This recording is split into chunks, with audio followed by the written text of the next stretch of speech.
이음주일이라고 그런 주일을 지켰습니다. 사랑의 이음주일은 우리가 하나님께로 받은 사랑을 하나님의 사랑을 알지 못하는 사람들과 이어주기 위한 그런 주일이었습니다. 그리고 지난 주일에 여러분들이 초대되어서 그런 시간들을 갖게 된 것이 얼마나 큰 기쁨이고 감사인지 모르겠습니다. 지난주에 그 말씀을 통해서 우리는 복음을 듣지 못한 사람들이 어떻게 하면 예수 그리스도를 믿는다는 것이 무엇이고 예수 그리스도를 믿을 때 나타나는 결과가 무엇인지를 소개하려고 했었습니다. 그래서 성경에 나와 있는 예수님과 교회 사이의 비유인 결혼의 비유를 통해서 그걸 설명하려고 노력했습니다.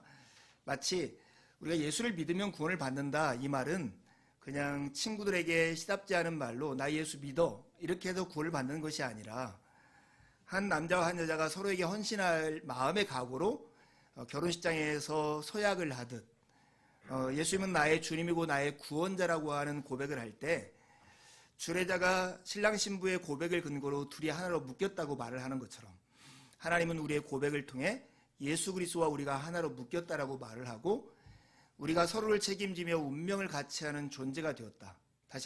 다시 말해서 예수님이 하나님의 참 아들이듯 우리는 하나님의 아들이 자녀들이 되었다 하는 것을 증언된다 하는 것을 우리가 확인했습니다.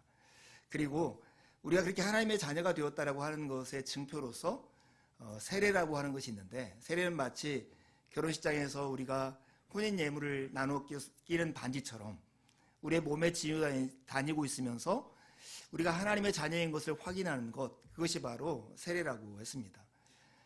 오늘은 지난주와 이어서 이런 말씀을 함께 나누려고 합니다.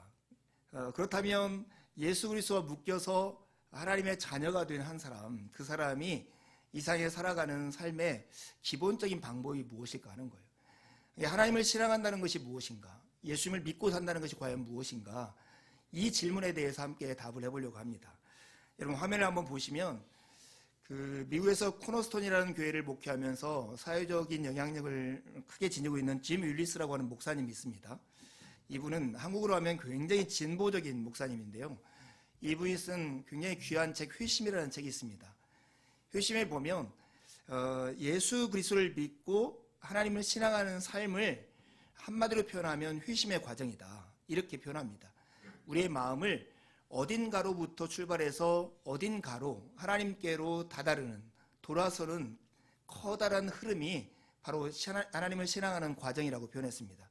그리고 그것의 두 가지 동작이 뭐냐면 바로 회개와 신앙이라고 표현했습니다. 회개라고 하는 것은 어딘가로부터 돌아서는 첫 과정이라면 신앙이라고 하는 것은 어딘가로 돌아가는 반복되는 과정을 뜻하는 것입니다. 이제 저를 보면 됩니다. 이 그림을 머릿속에 좀 기억하고 한번 생각했으면 좋겠습니다. 여러분 우리가 차를 운전하다 보면 저는 가끔 이런 소리를 굉장히 좋은 목소리의 아름다운 여성으로부터 듣습니다. 경로를 이탈했습니다. 경로를 이탈했습니다. 그러면 다시 안내를 해가지고 그 길로 돌아가는 일들을 저는 참 많이 하는데요. 마치 성경이 우리에게 가르쳐 주시는 말씀들은 우리에게 그렇게 말씀하실 때가 참 많죠. 상규야 너 경로 이탈했어. 돌아서 이 돌아서라고 하는 명령에 응답하는 것이 바로 회개고 돌아서서 원래 예수 그리스도라고 하는 길 위에서 내가 운전해 가는 것이 바로 신앙이다 이렇게 생각하면 될 듯합니다. 예수님은 당신의 제자들에게 나를 믿으라 하는 말보다 훨씬 더 많이 나를 따르라 이렇게 말씀하셨어요. 예수님을 믿는 사람들의 가장 대표적인 그 지칭이 뭐냐면 바로 예수님의 제자라는 뜻입니다. 제자가 무엇입니까? 예수님을 따르는 사람이고 예수님께 배우는 사람이고 그 배움을 통해서 예수님의 모습처럼 성장해 가는 사람이 예수님의 제자입니다. 우리가 예수 그리스도를 믿는다라고 하는 것은 다름이 아니라 예수님의 제자가 되어서 예수님처럼 되기 위해서 우리가 날마다 배워가는 사람이다. 이렇게 이해해도 크게 다르지 않을 것입니다. 조지 맥도날드라고 하는 사람이 그래서 이런 질문을 해요. 당신이 신자인가 아닌가 자신에게 묻지 말라는 거예요. 내가 그리스도인가 아닌가 이렇게 묻지 말고 그건 생각 속에 있는 것이 신자인가 아닌가의 가늠자가 아니라는 거죠. 오히려 이렇게 물으라는 거죠. 예수님이 하라는 일을 내가 잘 하고 있는지 예수님이 하지 말라고 하는 일을 하지 않았는지를 자신에게 물어보라는 거예요. 예수님이 하라는 것을 따라가는 사람은 예수님의 제자이고 예수님이 하지 말라는 것을 하는 사람은 예수님의 제자가 아니라는 뜻이겠죠. 만일 예수님이 하라고 말씀하신 것을 하지 않았다면 당신이 그분을 믿는다는 말이나 그분을 믿기 원한다는 말조차도 단순히 모순에 불과하다. 이렇게 그는 이야기합니다. 내가 예수님을 믿는다, 내가 하나님을 신앙한다, 예수님의 제자가 되었다 하는 말을 스스로 점검할 때 내 마음속에 확신이 있어. 이따위 말을 하지 말라는 거죠. 내가 예수님이 지금 하시는 말씀에 순종하고 따르는가 하는 거예요. 여러분, 이것은 복잡한 얘기가 아닙니다. 내가 정말 신뢰하는 어떤 의사가 있으면 나는 그 의사가 주는 처방이 내게 굉장히 불편하다 할지라도 나을 것이라는 기대 때문에 적극적으로 순종합니다. 대학에 가려고 하는 학생들은 정말 좋은 선생님의 말에 그 사람을 신뢰한다면 적극적으로 그 사람의 말에 따릅니다. 우리 일상에서 우리가 그 권위를 부여하고 나의 주님, 나의 구원자라고 얘기하고 그 사람부터 내 삶이 새롭게 될 것이라고 기대하며 그 사람을 신뢰하는 사람의 말은 순종하게 되어 있습니다. 예수님을 믿는다는 것도 그것과 크게 다르지 않습니다. 예수님이 나의 주님이요, 나의 구원자라고 말을 하는 사람은 내가 정말 그렇게 믿고 있는가를 점검하기 위해서 내 머리나 내 가슴에 뜨거운 것을 확인하는 게 아니라 내 몸을 확인하면 됩니다. 내가 그분의 말에 순종하고 있는가, 이걸 확인하면 되는 것입니다. 신앙이라고 하는 것은 방향성을 가지고 예수 그리스도를 닮아가는 긴 여정이다, 이렇게 말할 수 있습니다. 그것은 분명히 주님을 영접함으로써 시작하는 길입니다. 그리고 능력이 있고 신실하신 하나님 덕분에 그 일이 완성될 것입니다. 하지만 그 과정에서는 우리가 믿음으로 인내하며 그 길을 걸어가야 하고, 물론 그 길의 끝에는 영광스러운 미래가 우리를 기다리고 있습니다. 여러분, 오늘 이 말씀의 시작을 이렇게 나누는 중요한 이유가 두 가지가 있습니다. 현실적인 이유입니다. 첫 번째 이유는 여러분 주위에도 여러분 살다 보면 그런 사람들을 어렵지 않게 만나게 될 터인데, 교회에서 굉장히 신앙생활을 잘하는, 심지어 목사나 장로나 권사 이런 직분을 가지고 있는데 세상에 살면서 정말 믿지 않는 사람들보다도 못한 삶을 살아서 같이 예수를 믿는다는 게 참 부끄럽다, 이렇게 여겨지는 사람이 주위에 한둘씩은 있을 거예요. 특히 비즈니스를 하시는 분들 사이에서는 오히려 그런 일들을 더 많이 발견할 수 있겠다 싶습니다. 여러분들도 그렇습니까? 우리가 예수 그리스도를 믿는다는 것과 특히 잘 믿는다는 것의 생각이 어쩌면 잘못되었기 때문에 이런 현실을 만나지 않을까. 그 예수를 믿는다는 사람, 직분을 가지고 일을 하지만 여전히 믿는 자와 예수님과 전혀 다른 삶을 살고 있다면 오늘 우리가 이런 사실과 질문 앞에 우리를 서야 합니다. 물론 여러분, 이렇게 비판하는 얘기가 참 많아요.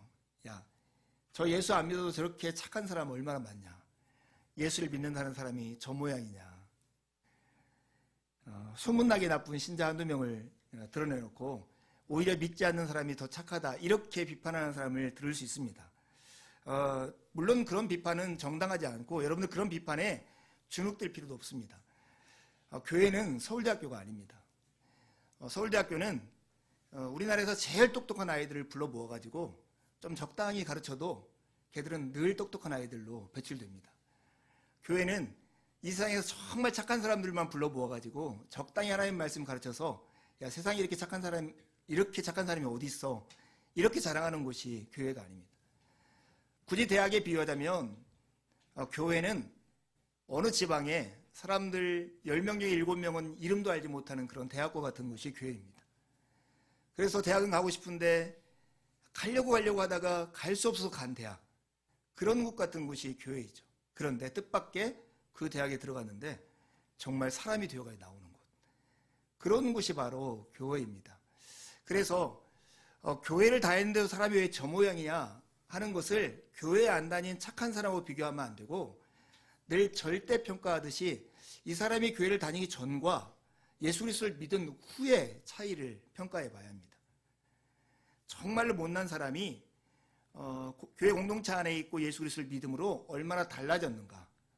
달라지지 않았다면 아마 그 공동체가 잘못되었거나 아니면 예수 그리스도를 믿는 어떤 것들이 오류가 있었기 때문일 거다 하는 생각이 듭니다.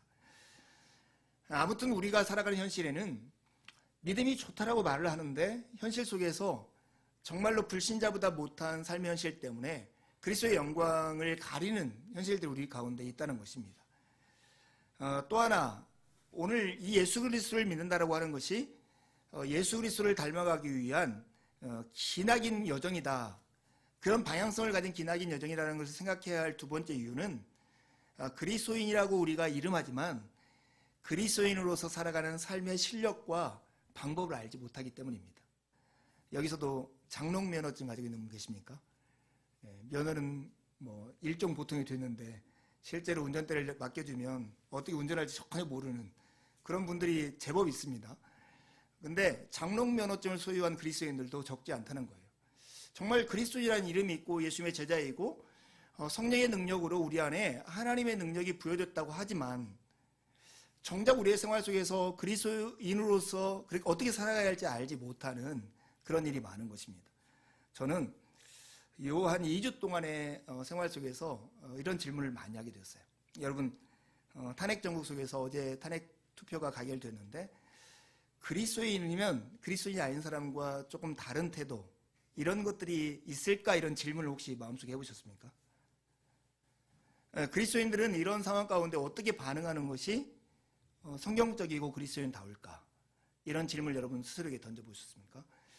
이런 질문을 던지고 예수님이 여기에 계셨으면 어떻게 하셨을까 하는 그럴 법한 삶으로 이런 상황에 대응하는 것, 물론 그것이 모든 사람이 동의한 말은 아니겠지만 적어도 그런 질문 앞에 서서 반응하는 것이 그리스도인다운 실력이 있는 사람의 모습일 것입니다. 여러분, 신자의 신앙생활은 오케스트라에 비유하면 예수 그리스도라고 하는 정말로 멋진 악보를 내 인격과 내 인생이라고 하는 악기를 가지고 이 세상 가운데 연주해서 들려주는 삶입니다. 그렇기 때문에 예수 그리스도라는 악보를 보여줘서는 사람들이 결코 그 소리를 듣지 못합니다. 나의 삶과 나의 인격을 통해서 보여줄 때만 그것을 듣고 그 아름다움을 세상이 이해할 수 있는 것입니다. 여러분, 오늘 우리가 함께 읽은 아모스 5장 24절 말씀, 너무나 우리가 익숙해하는 말씀이죠. 오직 정의를 불같이 공의를 마르지 않는 강같이 흐르게 할지어다. 이 말씀은 앞에 있는 북쪽 이스라엘에 대한 하나님의 심판의 말씀에 이어지는 말씀 중에 한 구절입니다. 그 당시 아모스 선지자가 예언하던 그 당시 이스라엘은 여로보암 2세라고 하는 임금이 통치하던 시기입니다. 우리나라 역사에 빗대어 얘기하면 아마 영조 정조대왕 때 정도 될 거예요. 조선의 말기로 가고 있는데 갑자기 마지막 피크처럼 확 부흥했던 시기, 그게 바로 여로보암 2세 때입니다. 그때는 경제적으로도 무역을 통해서 굉장히 부강했습니다. 군사적으로 막강했고 영토는 다윗과 솔로몬 왕 때 버금가도록 확장되는 시대였어요. 그러니까 뭔가 부족함이 없는 그런 시대였는데 오히려 거꾸로 종교적으로는 하나님과 우상을 겸하여 섬기는 혼합주의로 빠졌고요. 사회는 불공정과 불의가 만연했던 시대였습니다. 하나님이 지금 당장 소돔과 고모라에게 유황의 불을 내리듯 그 땅에 내려도 전혀 이상하지 않을 법한 그런 시대였습니다. 그럼에도 불구하고 은혜로우신 하나님은 그들에게 아모스 선지자를 통해서 살 길을 보여주시는 거예요. 그들에게 내린 하나님의 처방이 뭐냐면 너희는 여호와를 찾으라, 그리하면 살리라 하신 말씀이었습니다. 여러분, 이 은혜로운 메시지, 하나님을 찾으라 하는 이 말이 사실은 좋은 말이긴 한데 선뜻 딱 손에 잡히지는 않지 않습니까? 어떻게 하는 게 하나님을 찾는 것일까? 그래서 하나님은 오늘 본문 앞에 있는 14절 15절에 보면 하나님을 찾는 것이 과연 무엇인지를 자세히 설명합니다. 여러분, 성경을 한번 보실래요? 14절 15절 말씀을 같이 한번 읽겠습니다. 시작. 너희는 살려면 선을 구하고 악을 구하지 말지어다. 만군의 하나님 여호와께서 너희의 말과 같이 너희와 함께 하시리라. 너희는 악을 미워하고 선을 사랑하며 성문에서 정의를 세울지어다. 만군의 하나님 여호와께서 혹시 요셉의 남은 자를 불쌍히 여기시리라. 한마디로 간략해서 얘기하면 너희는 악을 미워하고 선을 사랑하고 행할지어다. 이렇게 말씀하시는 거죠. 하나님을 찾는다는 행위, 우리가 흔히 하는 말로는 회개한다는 행위는 뭐냐면 악을 미워하고 선을 행하는 것, 이렇게 말씀하는 것입니다. 하나님을 찾는 것, 주님께로 돌아서는 방법, 그것은 우리의 삶으로서 악을 미워하고 선을 사랑하는 것입니다. 하나님과 함께 행하며 정의를 실천하는 것, 그게 바로 하나님을 찾는 것입니다. 우리는 흔히 하나님께로 돌이킨다 할 때 떠오르는 그림이 뭐냐면 예배당 한 구석에 조용히 앉아서 가슴을 치면서 눈물을 흘리면서 우리의 죄를 고백하는 것이라고 생각합니다. 물론 출발은 이렇게 해야 할 것입니다. 하지만 하나님이 요구하시는 돌이킴의 완성은 바로 악을 미워하고 선을 행하는 것입니다. 오늘 본문의 표현대로 하면 정의를 물과 같이 흐르게 하는 것, 그게 바로 진정한 회개의 내용인 것입니다. 여러분, 우리가 살아가는 이 시대는 아모스 시대하고 빼닮았다고 생각합니다. 경제적으로 풍요하고 대한민국이 이렇게 외교적으로 군사적으로 막강할 때가 있었을까 할 정도로 강한 나라가 되었습니다. 그러나 우리 사회는 여전히 불의와 불공정이 판을 치는 세상이고 여전히 우리의 마음이 굉장히 아픈 시대입니다. 이게 멀리 다른 사람 얘기가 아니라 우리 자신을 돌아봐도 우리 자신의 이익과 우리 자신의 편이 있으면 우리 가까이 있는 편의 사람의 몫을 챙겨주고 내 유익을 위해서 움직이는 것이 우리 사회 아닙니까? 그러다 보니까 진짜 문제는 뭐냐면 내 이웃에 있는 사람들이 내 눈에 들어오지 않는다는 것입니다. 이렇게 질문해 보세요. 여러분의 눈동자에 비친 사물들 속에 여러분의 욕망하는 것이 자리하고 있습니까? 아니면 여러분 주위에 사람들, 이웃들이 자리하고 있습니까? 만약에 우리가 욕망하는 것이 우리의 눈에 다 비치고 있다면 아마 우리는 우리가 대하는 모든 세상을 그것으로 대할 것입니다.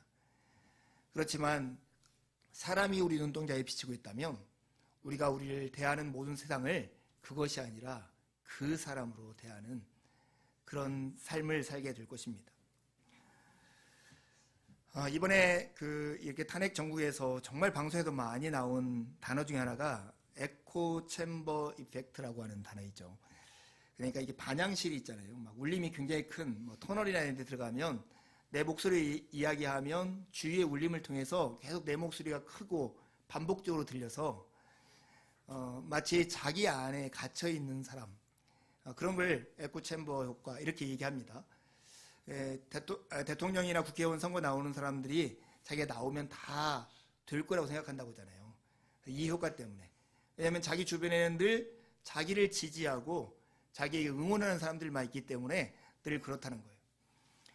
근데 선거에 나온 사람뿐만 아니라 우리는 우리에게 좋은 소리 하는 사람들의 목소리만 듣기를 원하죠. 그래서 내가 하는 말에 공감해주고 반응해주는 사람들 말만 듣기를 원합니다. 그러다 보니 마치 이 에코 효과처럼 내 목소리가 내 귀에 다시 들려올 때만 내 마음이 편안한 거예요. 그러다 보면 자폐를 겪는 사람처럼 내 안에 갇혀서 다른 어떤 진리나 사실들, 다른 이웃의 삶의 정황들을 바라볼 수 있는 여유를 갖지 못하는 것이 우리의 문제 아닐까요? 빛이 밝으면 밝을수록 그림자는 짙습니다. 건물이 높으면 높을수록 그림자 또한 긴 법입니다. 우리의 기쁨 뒤에는 이웃에 숨겨진 슬픔이 있을 수 있고 우리의 승리 뒤에는 이웃에 감춰진 실패가 있을 수 있다는 것을 우리가 기억해야 합니다. 하나님이 우리에게 원하시는 것이 무엇인지, 하나님이 지금 이 시대를 살아가는 우리에게 요구하시는 것이 무엇인지를 진지하게 고민해야 할 때가 지금인 듯합니다. 여러분, 정의라고 하는 것, 이것은 하나님께서 우리에게 어떻게 살아가야 할 것인가를 가르쳐 주신 길과 같습니다. 그리고 하나님은 이 정의라고 하는 땅 위에서 샬롬이라고 하는 나무가 자라고 꽃이 피도록 만들어 놓으셨습니다. 정의를 잃어버린 세상은 하나님의 의도도 아니고 사람이 살 수도 없는 세상인 것을 우리는 기억해야 합니다. 여로보암 2세 때 아모스가 예언하던 그 당시 이스라엘의 위기 가운데 하나님은 여전히 그들을 사랑하셔서 그들에게 살 길을 제시하셨습니다. 그것이 오늘 우리가 함께 읽은 말씀으로 요약할 수 있습니다. 정의를 물같이, 공의를 마르지 않는 강같이 흐르게 하라. 오늘 이것이 바로 우리가 이렇게 탄핵 정국과 같이 어수선한 사회 속에서 그리스도인들이 어떻게 살아야 할 것인가 하는 것에 답을 주는 말씀이기도 합니다. 지극히 작은 자 하나에게 한 것이 곧 내게 한 것이라고 하신 주님께서 우리에게 내신 살 길, 정의를 물같이, 공의를 마르지 않는 강같이 흐르게 하라는 것이죠. 여러분, 여기에 쓰이는 정의라고 하는 말과 공의라고 하는 말은 성경이 정의를 말할 때 쓰는 중요한 두 가지 히브리 단어를 포함하고 있습니다. 정의라고 번역하는 이 단어를 히브리어로는 미슈파트라고 합니다. 이것을 팀 켈러라고 하는 목사님이 정의란 무엇인가라는 책에 교정하는 정의 이렇게 번역을 했습니다. 교정하는 정의. 교정하는 정의는 무엇인가 잘못된 것을 바로잡는 정의라고 하는 것이죠. 잘못을 저지른 사람에게 벌을 주고 부당한 대우를 받는 희생자를 보살펴주는 하나님의 손길이 바로 정의, 저스티스라고 하는 것이죠. 이게 바로 오늘 앞에 정의를 물같이 할 때 정의라고 번역된 미슈파트라고 하는 단어입니다. 이 교정이 필요하다는 것이 무엇일까요? 내비게이션에서 경로를 이탈하셨습니다 하는 말과 똑같은 거죠. 뭔가 잘못했을 때 바로잡는 것, 이것이 바로 이 교정 정의입니다. 우리는 잘못된 것을 보고도 그리스도인들이 잘못을 지적하고 바로잡으라고 외치는 것을 주저할 때가 있습니다. 왜요? 아니, 70번씩 7번이라도 용서라고 하는 주님의 말씀이 있는데 어떻게 그리스도인들이 저렇게 저항하고 외치고 잘못을 욕하고 이렇게 할 수 있냐고 이렇게 말할 때가 있습니다. 아니요, 성경은 잘못된 것에 대해서 교정하는 정의를 발휘하라고 우리에게 얘기합니다. 악을 악이라고 말하고 잘못된 것에 대해 저항하고 악을 행하는 사람을 정죄하는 것, 그것이 교정정의를 행하는 그리스도인의 역할입니다. 그럼 용서하고 어떻게 이것이 조화로울 수 있을까? 우리에게 질문할 수 있잖아요. 여러분, 우리가 용서라고 하는 것이 우리의 목적이 아니고 용서는 하나님의 사랑을 이루는 수단인 것을 잊어서는 안 됩니다. 우리가 자녀를 길러본 사람들에게 우리의 용서의 의미가 무엇인지를 생각해 보세요. 자녀가 나가서 남의 물건을 훔치고 그리고 나가서 막 담배를 피고 술을 취해서 막 집에 돌아오는 아들이 있어요. 이 부모가 정말 마음이 너그러워서 용서하기를 기뻐하는 부모예요. 아이고, 우리 종현아 얼마나 너 애썼니? 그래도 아빠가 마음이 덜 그러니까 너 용서해 줄게. 이런 부모가 있을까요? 이런 부모는 없습니다. 아들을 흠씬 때리고 있는 말 없는 말 다 들여가지고 혼내면서 정신을 바짝 들게 합니다. 그리고 아들이 돌이킬 때 그 아들을 향해서 용서를 베푸는 것입니다. 우리가 사회의 불의 앞에, 부정한 것 앞에 잠잠해하는 게 아니라 외쳐야 합니다. 그리스도인의 이 외침이 세상의 외침과 다른 것은, 세상의 외침이 그들을 죽이고 없애려고 하는 외침이라면 그리스도의 외침의 차이는 그들이 돌이키기를 바라는 마음으로 외치는 것입니다. 그리고 그들이 돌이킬 때 주님이 우리를 용서한 것처럼 그들을 받아주고 용서하는 것입니다. 이것이 바로 교정하는 정의입니다. 여러분, 교정하는 정의는 단순히 이 가해자들에 대해서 벌을 주는 데 그치지 않습니다. 성경이 말하는 이 저스티스라는 미슈파트라고 하는 정의는 피해를 입은 사람들의 한을 풀어주는 것과도 연관되어 있습니다. 그들의 억울함을 풀어주는 것, 그들을 보듬고 연약한 이들을 보살피는 그 손길이 정의를 행하시는 하나님의 손길이고, 우리가 정의를 행한다는 것, 미슈파트의 정의를 행한다는 것은 바로 연약한 이들을 보살피는 하나님의 손길에 동참하는 일입니다. 여러분, 이번 한 주간 정의를 행하셨습니까? 미슈파트의 정의를 행하셨습니까? 그리스도인의 이런 마음을 가지고 행하는 사람들입니다. 그러나 정의를 물같이와 더불어 공의를 마르지 않는 강같이 흐르게 하라고 말씀하십니다. 이때 쓰여지는 이 공의라고 하는 단어가 히브리어로 짜데카 이렇게 부르는 단어입니다. 이것을 팀 켈러 목사님은 기초 정의라고 말을 합니다. 교정하는 정의가 필요한 이유는 이 기초 정의가 무너졌기 때문입니다. 기초 정의가 만연해 있는 세상에서는 이 교정하는 정의가 필요가 없는 것입니다. 모든 사람이 선을 행한다면 경찰이나 검찰이 필요 없는 것과 마찬가지입니다. 이 기초정의를 한마디로 이렇게 말할 수 있습니다. 하나님이 생각하는 세상을 만드는 손길. 그 세상은 우리가 하나님을 사랑하고 이웃을 사랑하는 곳입니다. 정의가 강같이 흐르기 때문에 사람들이 서로 마음을 같이하여 함께 웃고 함께 울 수 있는 세상. 그래 누군가를 정죄하고 누군가가 피해를 받고 누군가가 억압받는 것이 없는 세상. 서로의 눈동자에 이웃의 얼굴이 있는 세상. 그런 세상이 바로 이 짜데카가 이루어진 세상인 것입니다. 이 세상을 가장 단적으로 보여주는 주님의 말씀이 이거라고 생각해요. 내 이웃을 내 몸같이 사랑하라. 우리는 내 몸을 정말 사랑합니다. 바보같이 행동해야도 얼굴을 씻어주고, 바보같이 살았어도 밥을 먹여주고, 바보같이 살았어도 나는 내 예쁜 옷을 입어주고, 아휴 어쩔 수 없이 이렇게 말을 합니다. 이웃을 그렇게 대하라는 것입니다. 잘못하고 못났어도 그 사람에게 마지막 미련과 기대를 가지고 한 번 더 그에게 호의와 사랑을 베푸는 것. 이런 관계가 넘어진 사람을 다시 일으킬 수 있는 힘을 주기 때문에 그렇습니다.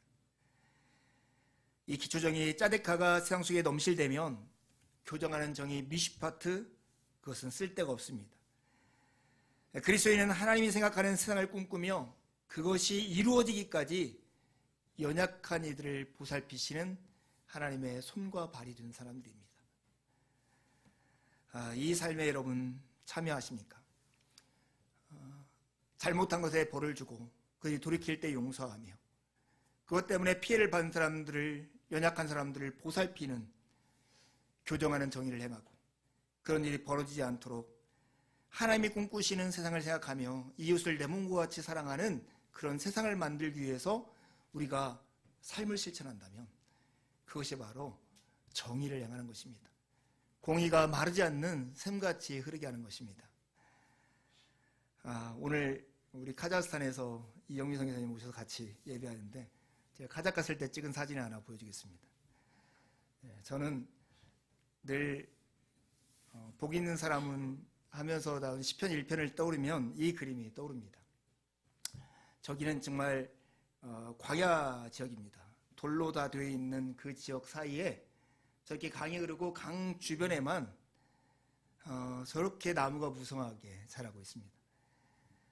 저는 시냇가에 심은 나무라고 하는 말의 표현을 할 때마다 늘 저 그림이 떠올립니다. 신기하지 않습니까? 사실은 더 넓은 그림이 있는데 못생긴 제 얼굴이 있어가지고 그 그림 대신에 이 그림을 두었습니다. 여러분 정말 그런 것 같아요. 정의와 공의의 강이 흐르는 곳에는 죽었던 것이 살아나게 되어 있습니다. 살 수 있습니다. 우리가 지금 이번 한 주간 동안에 그리스도인들이 교정하는 정의의 마음을 품고 외치고 때로는 투쟁하며 저항하면서 한 주를 보냈을지 모릅니다. 잘 하셨습니다. 그러나 그리스도인들의 책임은 거기에 머무르면 안 되며 짜데카의 세상이 이 땅에 이루어지도록 지금 힘쓰는 일이 필요합니다. 그것은 위대한 일을 통해서 이루어지는 것이 아닙니다. 정의를 행하는 것, 연약한 사람들을 돌보는 하나님의 손길에 참여하는 것, 내 이웃을 내 몸과 같이 사랑하는 행위는 바로 내 옆 사람에게 하는 한 행위로부터 시작되어서 한 겨자씨가 땅에 심겨져서 새각이 뜨는 나무가 되는 것처럼 자라게 되는 것입니다. 내가 정의롭게 살고 있는가 하는 것을 확인하고 싶으면 이런 질문을 하십시오. 여러분 때문에 여러분과 이웃에 살아가는 사람의 삶이 어제보다 좀 더 나아지고 있습니까? 그렇다면 여러분 정의롭게 살고 있다고 생각해도 됩니다. 내가 살아가는 삶 때문에 오히려 내 이웃에 사는 사람이 어제보다 오늘이 더 힘겨워졌다면 우리는 우리 자신을 돌아보아서 정의로운 삶으로 우리를 돌이켜야 할 것입니다. 물꼬를 터서 정의와 공의가 흐르게 하십시오. 그리스도인들은 우리에게 있는 모든 복이 하늘로부터 하나님께로부터 주어진다고 믿고 고백하는 사람들입니다. 무엇인가 부족하고 아쉬울 때 사람들을 속여 빼앗거나 힘으로 억눌러서 빼앗으려고 하는 사람이 아니라 하나님께 구하는 사람들입니다. 무엇인가를 가졌다고 생각할 때 이것을 하나님이 주신 거라고 생각해서 내게 넘치는 모든 것을 이웃들에게 흘려보내는 것이 그리스도인들의 삶입니다. 여러분, 이 삶이야말로 이상의 짜데카, 기초 정의가 편만하게 하는 방법입니다. 여러분, 구약에 보면 하나님이 얼마나 이 정의가 구현된 이런 세상을 꿈꾸었는지가 정말 보여줍니다. 여러분, 고대 사회에서 꿈도 꾸지 못하는 일들, 법들이 율법에 기록되어 있습니다. 여러분, 안식년이라는 게 7년마다 한 번씩 유대인들이 지켜야 했습니다. 이 안식년에는 7년마다 장기 채무 때문에 빚지고 있던 것이 자기 땅이 저당 잡히고 다른 나라에 팔렸다 할지라도 매 7년마다 자기 소유로 돌아오게 되어 있습니다. 여러분, 이게 21세기 민주화된 대한민국에 있는 제도가 아닙니다. 적어도 기원전 1500년 이스라엘 백성들이 살던 그 시대에 하나님이 그들에게 강제로 주신 명령입니다. 여러분, 그 당시 사람들은 곡식을 베다가 이삭이 떨어지면 절대로 줍지 못하도록 되어 있었습니다. 왜냐하면 그 떨어진 이삭은 가난한 사람들과 나그네가 먹고 살 수 있는 양식이었기 때문입니다. 그것을 줍는 사람이 오히려 벌을 받게 되어 있습니다. 우리는 사소한 것까지 우리의 몫으로 채워서 우리를 배불리게 하려고 하는 세상에 살고 있습니다. 대기업들이 문어발 경영을 해가지고 골목 상권까지 침탈하려고 하는 것들이 그것의 전형 아닐까요? 기원전 1500년에 하나님은 이삭 줍기를 금하는 명령을 주셨습니다. 희년이라고 하는 제도는 또 무엇입니까? 50년이 되면 지금까지 모든 노예가 다 해방되고 모든 소유가 리셋되듯이 자기 소유로 돌아가고 사람들이 죽기 전에 다시 한 번은 새롭게 살 수 있는 기회가 주어지는 것이 하나님의 희년의 법이었습니다. 우리는 이렇게 정의를 실현하기를 원하시고 모든 사람에게 기회를 주기를 원하시는 하나님을 믿는 사람들입니다. 사랑하는 교회 여러분, 우리는 참 힘든 한 2주 동안의 삶을 지탱해 왔습니다. 저는 계엄령이 선언되었을 때 저는 집에 자전거 타고 한 10분이면 국회의사당 정문을 가기 때문에 국회의사당 정문을 갔습니다. 제가 도착했을 때 헬기가 제 머리 위에 있었습니다. 국회의원들이 그 안에 들어가지 못하고 신랑이 하는 것을 제 눈으로 직접 보고 사진까지 찍어뒀습니다. 현장이라고 하는 것은 매우 다릅니다. 그 당시에는 국회 앞도로가 통행했고 사람들이 몇백 명밖에 안 되는 그런 때였습니다. 현장에 가니 오감으로 그 현실을 좀 느낄 수 있었습니다. 귀가 먹먹할 정도로 헬기 소리가 들리고 입에서는 두려움에 섞여 있는 계엄해지라는 말을 개미 목소리로 외치는 사람들의 목소리가 들렸습니다. 피부에는 그날도 차가워서 차가운 바람이 내 몸에 느껴졌고 내 눈에는 짙은 어둠이 깔려 있었습니다. 그곳에 있었던 그 기분을 저는 지금도 기억하고 있습니다. 이 현장의 기분은 나로 하여금 무엇인가를 하도록 나를 움직이게 만듭니다. 사랑하는 형제자매 여러분, 여러분 삶 안에 이웃의 삶이 현장으로 있습니까? 누군가 아파서 고통받고 힘겨워하는 사람의 삶이 여러분이 오감으로 느낄 수 있도록 여러분 주위에 있습니까? 하나님이 우리의 인생을 국리되게 해서 보살피신 것처럼 우리가 누군가의 인생을 그렇게 보살피고 있다면 그것이 바로 하나님을 신앙하는 사람의 제대로 된 모습일 것입니다. 예수님은 그저 인간이라는 이유만으로 기대할 수 있는 그 삶을 우리가 누릴 수 있도록 자기의 권리를 포기하시고 이 땅에 오셨습니다. 그리고 내가 너희에게 한 것처럼, 내가 너희를 사랑한 것처럼 너희도 서로 사랑하라고 말씀하셨습니다. 그렇게 하는 것이 예수 그리스도를 믿는 것입니다. 함께 기도하시겠습니다.